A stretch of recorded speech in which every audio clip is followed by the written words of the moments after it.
Olá, queridas acadêmicas, queridos acadêmicos do curso de Psicologia com a disciplina Psicologia Ambiental. Eu, Josi Nunes, professora de vocês nesse semestre. Olha, hoje nós vamos estar aqui falando sobre mais um tema dentro da nossa disciplina Psicologia Ambiental. Já vimos vários temas, mas este é o último tema antes da nossa avaliação. Eu já passei esse conteúdo, já está na plataforma para todos vocês. Hoje vamos conversar um pouco sobre este tema: contribuições da psicologia ambiental para o planejamento urbano. Bom, vocês lembram o que significa psicologia ambiental? A psicologia ambiental vai exatamente estudar essa inter-relação entre o comportamento humano e o seu ambiente físico, natural ou construído. Todas essas interferências, como que o comportamento humano interfere no meio ambiente e como o meio ambiente, construído ou natural, interfere na qualidade de vida, na saúde de cada indivíduo. São os objetivos, é o significado da nossa disciplina. E nós vimos que a psicologia ambiental ampliou o seu campo de estudo. Hoje está atuando em várias áreas. Uma das áreas que a psicologia ambiental atua é exatamente no planejamento urbano. Mas o que significa o planejamento urbano? O planejamento urbano é um processo que busca organizar, controlar, planejar mesmo todo o desenvolvimento das nossas cidades. Por meio de quê? Por meio de regulamentações locais, por meio de legislações, através de intervenções diretas, para poder atender a uma série de necessidades e objetivos do ser humano. Que objetivos são esses? São vários, mas a psicologia ambiental dentro do planejamento urbano vai trabalhar sobre a questão da qualidade de vida através de áreas de lazer, vai trabalhar sobre a questão do tráfego, a mobilidade, qualidade de vida, sustentabilidade, densidade e tantos outros aspectos. Então, a psicologia ambiental dentro do planejamento urbano tem uma série de áreas que podem estar atuando. Mas eu faço uma pergunta para você. Você já participou do planejamento urbano da sua cidade? É importante a participação. E essa participação, ela acabou sendo regulamentada. A exigência, ou seja, hoje é obrigatório a participação popular no planejamento urbano. E isso foi definido na Constituição de 88, está definido também no Estatuto das Cidades. E como que essa participação ela vem sendo concretizada? Através de um instrumento em que o poder público municipal, são os municípios que realizam essa atividade, através do plano diretor. O plano diretor é o momento em que o poder público municipal deve realizar audiências, encontros em todas as áreas da cidade e discutir com a comunidade o planejamento da cidade. Essa inter-relação entre a comunidade e os gestores, mediado aí por um corpo técnico, dentro desse corpo técnico está o psicólogo ambiental, é fundamental para o processo de tomada de decisões, para o processo de aquisição de novos conhecimentos e para a tomada de conscientização sobre a importância de todos esses aspectos ambientais na geração, determinação da qualidade de vida de todas as pessoas. Então, é fundamental essa participação popular exatamente por isso. E esse engajamento entre comunidade e gestores vão trazer, como eu falei, conhecimentos e, além disso, mudanças de comportamentos. É isso que se espera através de todo esse processo. E essas mudanças de comportamentos, através dessa interação, desse engajamento, dessa aquisição de novos conhecimentos, poderão criar mudanças a nível individual e a nível coletivo. Através dos processos individuais, o ser humano pode, através desse engajamento, desenvolver comportamentos pró-ambientais.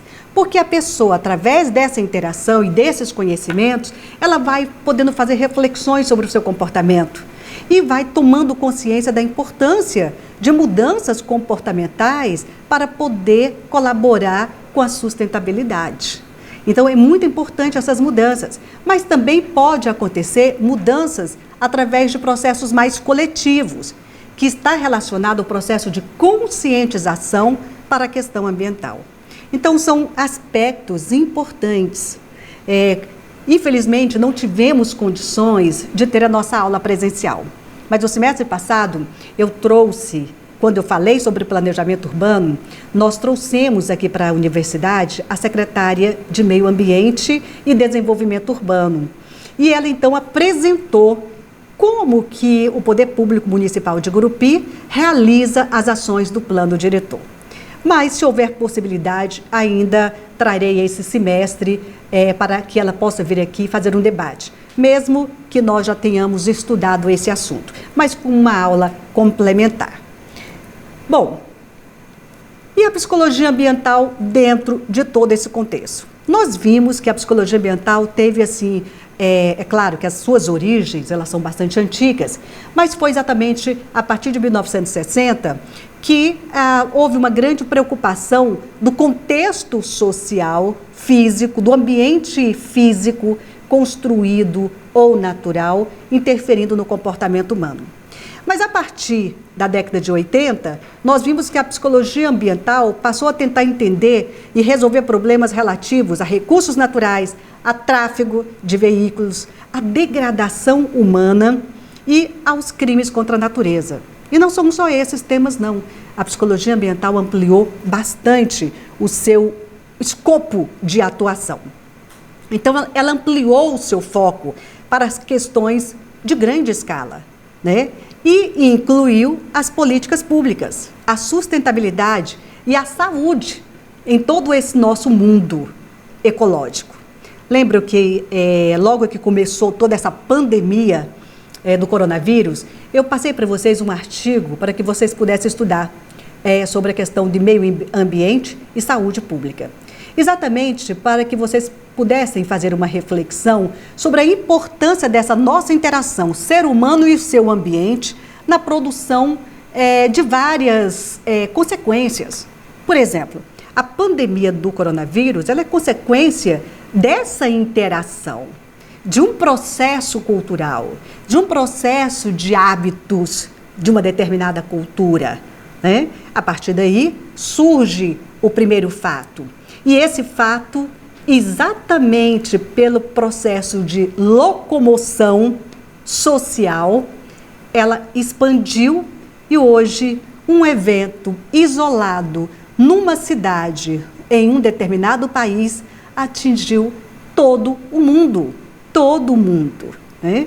E essa questão dessa pandemia, é importante que nós possamos fazer essa reflexão, que ela é consequência exatamente dessa interação. E interação essa que é o objeto de estudo da nossa disciplina Psicologia Ambiental. E veja só, isso na produção da pandemia, na produção dessa contaminação. Mas agora também é alvo da psicologia ambiental poder colaborar com as consequências dessa pandemia no comportamento humano. Hoje nós temos pessoas que estão sofrendo, porque uma das alternativas para lidar com a pandemia é o isolamento social. E vocês sabem que o ser humano é um ser social. Nós não conseguimos sobreviver, ou podemos até sobreviver, porque nós já tivemos casos de 2 crianças que sobreviveram, criadas por lobos. Mas nós não nos tornamos humanos sem o contato social. E é por isso que para todos nós tem sido um sofrimento imenso esse isolamento social, porque nós somos seres sociais. E tudo isso são aspectos e conteúdos que a psicologia ambiental trabalha. E veja só que comportamentos nós estamos aprendendo, hábitos que nós temos que aprender devido a esta pandemia, que vai mudar o nosso estilo de vida.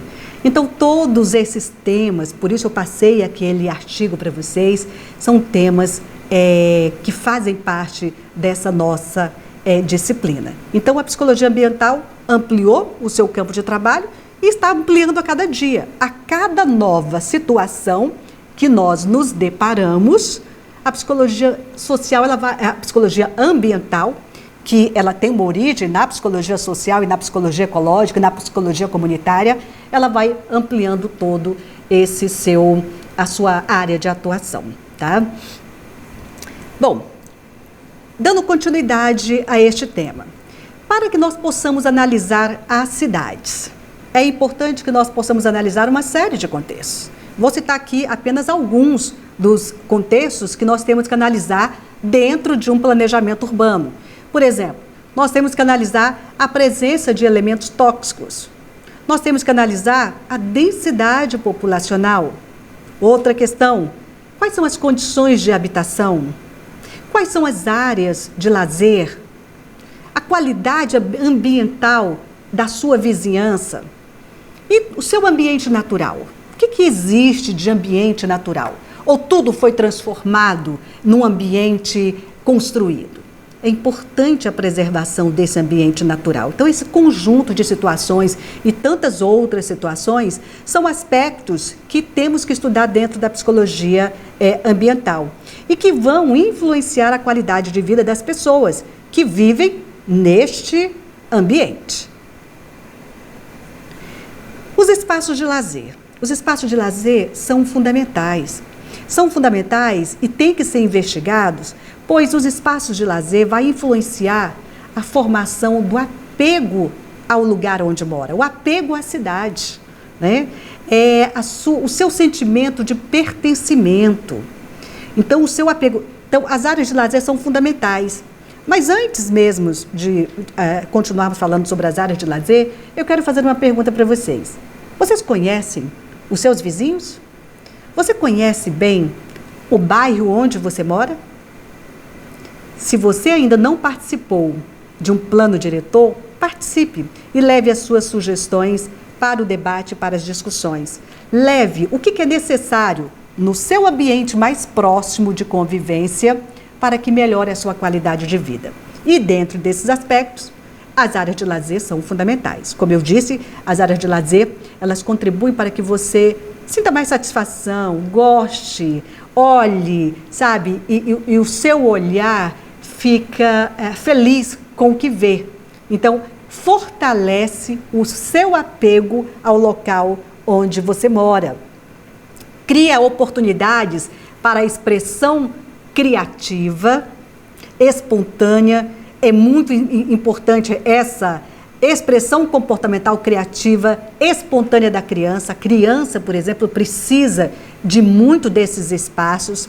Estimula atividades coletivas. Olha, quantas atividades coletivas você pode fazer numa praça, num centro esportivo, numa área de lazer. E também desenvolve aquele sentimento de pertencimento e de territorialidade que nós já estudamos alguns dias atrás, quando falamos sobre saúde mental. Nós falamos, então, que essa interação na participação, por exemplo, no plano diretor ou em outras atividades que o poder público possa realizar para fazer essa interação comunidade e gestão, ela poderá desenvolver comportamentos pró-sociais e poderá desenvolver comportamentos de conscientização ambiental. Então, o que são esses comportamentos pró-sociais, pró-ambientais? São aqueles que contribuem para a preservação ou conservação do meio ambiente. O aumento da preocupação ambiental pode modificar os comportamentos que degradam o meio ambiente. Por isso é importante essa interação e conhecimentos sobre este aspecto. O quanto nós estamos sofrendo hoje por causa da destruição do nosso meio ambiente. Quantas consequências? O aquecimento global, a seca ou chuvas torrenciais em determinadas áreas, todos esses desequilíbrios podem ser em consequência de comportamentos do próprio ser humano. Mas é importante também, além de desenvolver esses comportamentos pró-ambientais, é preciso também estar desenvolvendo a questão do ativismo ambiental. O ativismo ambiental significa esse processo de conscientização ambiental e você poder se preocupar com todas as questões ambientais de onde você mora, de onde você vive, da sua cidade, do seu bairro, da sua vizinhança, do seu estado, do seu país e do mundo. Olha, tudo que nós estamos vivendo hoje nessa pandemia vai fazer com que nós possamos ter, através das pesquisas, através da ciência, conhecimentos importantes que com certeza vão mudar a nossa forma de relacionar com o nosso meio ambiente. E, como eu falei para vocês, nós temos legislações que contribuem para isso, né? Quando a gente fala que é obrigatório, significa que todo o poder público municipal tem que fazer esses encontros e essas audiências para promover esse debate. Agora, é importante que cada um de nós possamos ter consciência e possamos estar participando deste processo. Então, eu quero aqui deixar a mensagem para todos vocês que nas próximas atividades procurem conhecer, procurem verificar quando que o plano diretor da nossa cidade ou da cidade onde você vai morar será realizado. Participe ativamente como cidadã, como cidadão ou como um técnico que vai fazer essa mediação entre a gestão e a nossa comunidade. Então, a psicologia ambiental, ela vai contribuir para o planejamento urbano de muitas e muitas formas. A psicologia social vai organizar, vai colaborar para que a leitura da cidade, todo o conhecimento adquirido nesses eventos e nesses encontros possam ser socializados. E não somente socializados. O psicólogo ambiental, a psicologia ambiental vai colaborar como mediador nessa relação, na construção de comportamentos proambientais e na construção do ativismo ambiental. Terminamos aqui mais esta aula e espero vocês no nosso próximo encontro. Bons estudos!